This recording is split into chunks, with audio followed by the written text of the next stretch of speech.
নমস্কার, good morning. আর তোমরা দেখছো তোমাদের প্রিয় YouTube channel exam guide by Nitu. বন্ধুরা, তোমরা যারা Paschimbanga police, Kolkata police constable, PSC clerkship এবং অন্যান্য চাকরির পরীক্ষার জন্য প্রস্তুতি নিচ্ছ, আমি তোমাদের জন্যই প্রতিদিন সকাল 8টায় এই সাধারণ জ্ঞানের ক্লাসটি নিয়ে আসি। এর সঙ্গে তোমরা সাধারণ জ্ঞান ক্লাস এবং তারই সঙ্গে পাবে তোমরা সাম্প্রতিক ঘটনা। তো বন্ধুরা, প্রশ্নগুলো তোমাদের পরীক্ষার আসার মতনই কিন্তু সম্ভাব্য প্রশ্নোত্তর। আজকে আমি করাচ্ছি ক্লাস নম্বর 17। তোমাদের যদি ক্লাসটি ভালো লাগে অবশ্যই একটু লাইক করে দেবে এবং চ্যানেলে যারা নতুন আছো এখনও সাবস্ক্রাইব করোনি তো বলবো তোমরা অবশ্যই চ্যানেলটি সাবস্ক্রাইব করে নেবে। তো বন্ধুরা, শুরু করা যাক প্রশ্নগুলো। মানুষের প্রধান শ্বাস অঙ্গের নাম কি?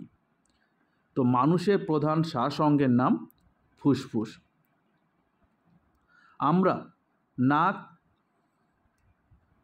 এবং গালের মাধ্যমে আমরা যে বাতাসটি নিই বা প্রশ্বাসটা নিই সেটা কিন্তু এই ফুসফুসে জমা হয়। এছাড়া আমরা যে বায়ুটা ত্যাগ করি তাকে বলা হয় নিঃশ্বাস। নিঃশ্বাস যে বায়ুটা আমরা ত্যাগ করি সে বায়ুটাকে বলা হয় নিঃশ্বাস বায়ু, এবং যে বায়ুটা আমরা গ্রহণ করি তাকে বলা হয় প্রশ্বাস। ঠিক আছে? আর এই প্রশ্বাস বায়ু কোথায় গিয়ে জমা হয়? এই মানব শরীরে ফুসফুসে গিয়ে কিন্তু প্রশ্বাসটা জমা হয়, এবং নাক এবং মুখের মাধ্যমে যে বায়ুটা ত্যাগ করি তাকে বলা হয় নিঃশ্বাস। ঠিক আছে, চলো পরবর্তী প্রশ্ন। নাগা পর্বতের সর্বোচ্চ শৃঙ্গের নাম কি? নাগা পর্বতের সর্বোচ্চ শৃঙ্গের নাম কি? তো সঠিক উত্তর হবে সরামতি। নাগা পর্বতের সর্বোচ্চ শৃঙ্গের নাম সরাবতী। এর উচ্চতা 3826 মিটার। 3826 মিটার হচ্ছে সরাবতী পর্বতের উচ্চতা। ধূপগড় সাতপুরা পর্বতের সর্বোচ্চ শৃঙ্গ। সাতপুরা পর্বতের সর্বোচ্চ শৃঙ্গের নাম ধূপগড়। ছোটনাগপুর পর্বতের সর্বোচ্চ শৃঙ্গের নাম পরেশনাথ। ঠিক আছে, ছোটনাগপুর মালভূমির সর্বোচ্চ শৃঙ্গের নাম পরেশনাথ, এবং ধূপগড় সাতপুরা পর্বতের সর্বোচ্চ শৃঙ্গ। আর পশ্চিমঘাট পর্বতমালার সর্বোচ্চ শৃঙ্গের নাম আনাইমুদি। পশ্চিমঘাট পর্বতের সর্বোচ্চ শৃঙ্গের নাম কি? আনাইমুদি। চলো নেক্সট প্রশ্ন। সিপাহী বিদ্রোহের সময় বেগম হজরত মহল কোন জায়গা থেকে নেতৃত্ব দান করেছিলেন? সিপাহী বিদ্রোহ শুরু হয়েছিল 1857 সালে। 1857 সালে সিপাহী বিদ্রোহ শুরু হয়েছিল। আর সিপাহী বিদ্রোহের প্রথম শহীদ কে ছিলেন? মঙ্গল পাণ্ডে। মঙ্গল পাণ্ডে ছিলেন সিপাহী বিদ্রোহের প্রথম শহীদ। তো বেগম হজরত মহল কিন্তু তিনি অযোধ্যার থেকে নেতৃত্ব দান করেছিলেন। বেগম হজরত মহল অযোধ্যার থেকে কিন্তু নেতৃত্ব দান করেছিলেন। কানপুর থেকে কে? নানা সাহেব। নানা সাহেব কিন্তু কানপুর থেকে নেতৃত্ব দিয়েছিলেন। বিহারের জগদীশপুর থেকে দিয়েছিলেন কে? কুনওয়ার সিং। কুনওয়ার সিং বিহারের জগদীশপুর থেকে কিন্তু নেতৃত্ব দিয়েছিলেন। আর রানী লক্ষ্মীবাই ঝাঁসির থেকে নেতৃত্ব দিয়েছিলেন। ঠিক আছে, চলো নেক্সট। তো কাজরি লোকনৃত্য কোন রাজ্যের লোকনৃত্য? তো সঠিক উত্তর কী হবে? কাজরি লোকনৃত্য একটি ভারতের উত্তরপ্রদেশ রাজ্যের কিন্তু লোকনৃত্য। ভারতের উত্তরপ্রদেশ রাজ্যের একটি লোকনৃত্যের নাম কাজরি। চলো নেক্সট। ড্যাশ কর্তৃক সাম্প্রদায়িক বাটোয়ারা নীতি ঘোষণা করা হয়েছিল? সাম্প্রদায়িক বাটোয়ারা নীতি 1932 সালে ঘোষণা করা হয়েছিল। কে ঘোষণা করেছিলেন সাম্প্রদায়িক বাটোয়ারা নীতি? তো 1932 সালে র্যামসে ম্যাকডোনাল্ড এই সাম্প্রদায়িক বাটোয়ারা নীতি ঘোষণা করেছিলেন। চলো নেক্সট। ভারতীয় সংবিধান কবে গণপরিষদ কর্তৃক গৃহীত হয়েছিল? তো ভারতীয় সংবিধান গণপরিষদে কবে গৃহীত হয়েছিল? তো 1949 সালের 26শে নভেম্বর ভারতীয় সংবিধান গণপরিষদে গৃহীত হয়েছিল। আর ভারতীয় সংবিধান রচনা করতে সময় লেগেছিল 2 বছর 11 মাস আর 17 দিন। ঠিক আছে, তো ভারতীয় সংবিধান রচনা করতে কত সময় লেগেছিল? 2 বছর 11 মাস 17 দিন। আর সংবিধান গণপরিষদে গৃহীত হয়েছিল 1949 সালের 26শে নভেম্বর। ঠিক আছে, পরবর্তী প্রশ্ন, নিম্নলিখিত কোনটি তীব্র অ্যাসিডের উদাহরণ নয়? দেখো, হাইড্রোক্লোরিক অ্যাসিড, সালফিউরিক অ্যাসিড এবং নাইট্রিক অ্যাসিড, এরা কিন্তু তিনটি কিন্তু তীব্র অ্যাসিড। কিন্তু হাইড্রোব্রোমিক অ্যাসিড HBr এটা কিন্তু তীব্র অ্যাসিডের মধ্যে পড়ে না, এটি একটি মৃদু অ্যাসিড। ঠিক আছে, হাইড্রোব্রোমিক অ্যাসিড একটি মৃদু অ্যাসিড, এটা কিন্তু তীব্র অ্যাসিড নয়। তীব্র অ্যাসিড কি? হাইড্রোক্লোরিক অ্যাসিড, সালফিউরিক অ্যাসিড এবং নাইট্রিক অ্যাসিড। ঠিক আছে, চলো নেক্সট। কোন দিনটি বিশ্ব জনসংখ্যা দিবস হিসেবে পালন করা হয়? বিশ্ব জনসংখ্যা দিবস কবে পালন করা হয়? তো প্রতি বছর 11ই জুলাই বিশ্ব জনসংখ্যা দিবস পালন করা হয়। যদি তোমাদের ক্লাসটি ভালো লেগে থাকে একটু লাইক করে দেবে। তোমাদের একটা লাইক আমাকে কিন্তু ভিডিও তৈরি করতে অনেক অনুপ্রাণিত যোগায়, তো অবশ্যই তোমরা লাইক করে দেবে।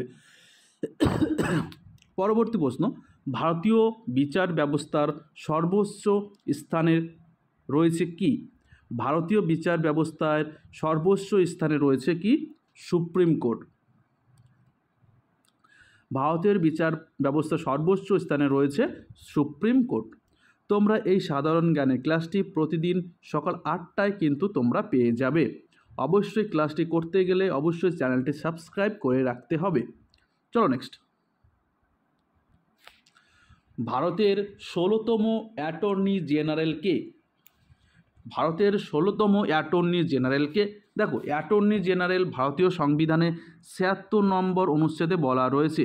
অ্যাটর্নি জেনারেলের কথা ভারতীয় সংবিধানে 76 নম্বর ধারায় বলা রয়েছে এবং রাষ্ট্রপতি কর্তৃক কিন্তু অ্যাটর্নি জেনারেল নিযুক্ত হন। রাষ্ট্রপতি কর্তৃক কিন্তু অ্যাটর্নি জেনারেল নিযুক্ত হন।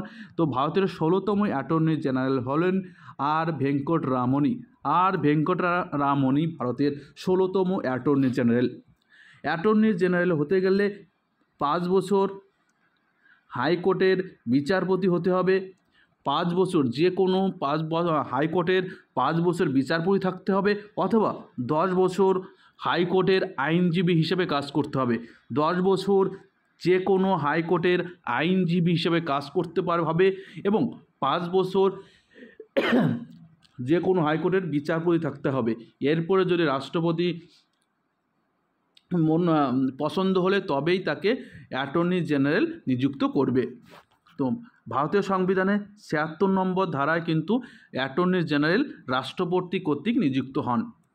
পরবর্তী প্রশ্ন, মহাত্মা গান্ধী জাতীয় গ্রামীণ কর্মসংস্থান গ্যারান্টি আইন 2005 MGNREGA, ঠিক আছে, এটি কত দিনের কাজের নিশ্চয়তা দেয়?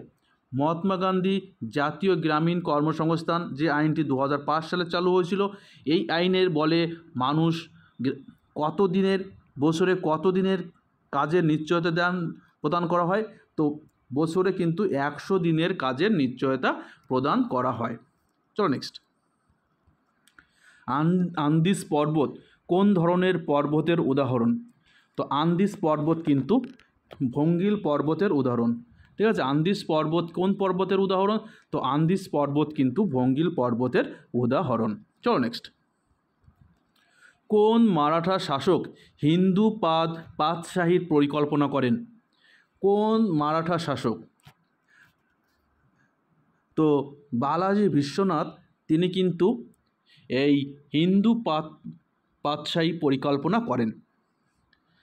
রাওলাট আইনকে কে উকিল নেহি দলিল নেহি আপিল নেই বলে মন্তব্য করেছিলেন? নো উকিল নো দলিল নো আপিল। রাওলাট আইনকে কে বলেছিলেন নো উকিল নো দলিল এবং নো আপিল? তো এই মন্তব্যটি করেছিলেন মহাত্মা গান্ধী। ঠিক আছে, রাওলাট আইনকে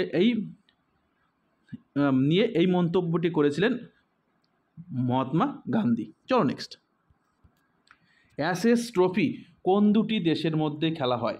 অ্যাশেজ ট্রফি। অ্যাশেজ ট্রফিটি কিন্তু ক্রিকেট খেলার সঙ্গে যুক্ত। ক্রিকেট খেলার সঙ্গে যুক্ত এই অ্যাশেজ ট্রফি। এই অ্যাশেজ ট্রফিটি কিন্তু ইংল্যান্ড এবং অস্ট্রেলিয়ার মধ্যে অনুষ্ঠিত। ইংল্যান্ড এবং অস্ট্রেলিয়ার মধ্যে এই টেস্ট খেলাটি অনুষ্ঠিত হয়। পরবর্তী প্রশ্ন, 1 হর্স পাওয়ার সমান সমান কত ওয়াট? খুবই গুরুত্বপূর্ণ প্রশ্ন। তো 1 হর্স পাওয়ার সমান সমান 746 ওয়াট। 1 হর্স পাওয়ার সমান সমান 746 ওয়াট। চলো নেক্সট। মেহেরগড় সভ্যতা বর্তমান কোথায় অবস্থিত? তো মেহেরগড় সভ্যতা যেটি 1974 সালে আবিষ্কার হয়েছিল, যা ফ্রাঁসোয়া জারিস এবং রিচার্ড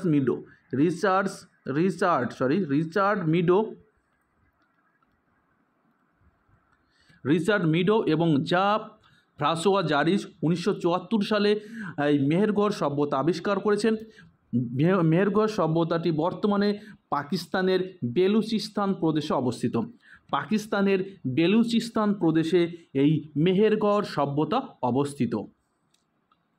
আলো শূন্য মাধ্যমে চলাচল করতে পারে, এই উক্তিটি কি ঠিক না ভুল? তো আলো কিন্তু শূন্য মাধ্যমে চলাচল করতে পারে, এই উক্তিটি কিন্তু সঠিক। হ্যাঁ, সঠিক, আলো শূন্য মাধ্যমে চলাচল করতে পারে। কিন্তু যদি বলো বাতাস শূন্য মাধ্যমে চলাচল করতে পারে কিনা, তো বাতাস কিন্তু বাতাস শব্দ বলে গেছে। শব্দ যদি বলতো শব্দ শূন্য মাধ্যমে চলাচল করতে পারে কিনা, তো শব্দ কিন্তু শূন্য মাধ্যমে চলাচল করতে পারে না। শব্দ চলাচলের জন্য কিন্তু মাধ্যম প্রয়োজন হয়। চলো নেক্সট। ভারতের দীর্ঘতম হিমবাহ কোনটি? তো ভারতের দীর্ঘতম হিমবাহ হচ্ছে সিয়াচেন। ভারতের দীর্ঘতম হিমবাহ কোনটি? সিয়াচেন কিন্তু ভারতের দীর্ঘতম হিমবাহ। চলো নেক্সট। কোন গ্রহ পৃথিবীর নিকটবর্তী গ্রহ? কোন গ্রহটি পৃথিবীর নিকটতম গ্রহ? তো সঠিক উত্তর হবে শুক্র। শুক্র গ্রহ কিন্তু পৃথিবীর নিকটবর্তী গ্রহ। তো বন্ধুরা, ভিডিওটা এই পর্যন্ত। ভিডিওটা ভালো লাগলে একটু লাইক করে দেবে, চ্যানেলে নতুন হয়তো অবশ্যই চ্যানেলটি সাবস্ক্রাইব করে দেবে। আগামীকাল আবার 8টার সময় ঠিক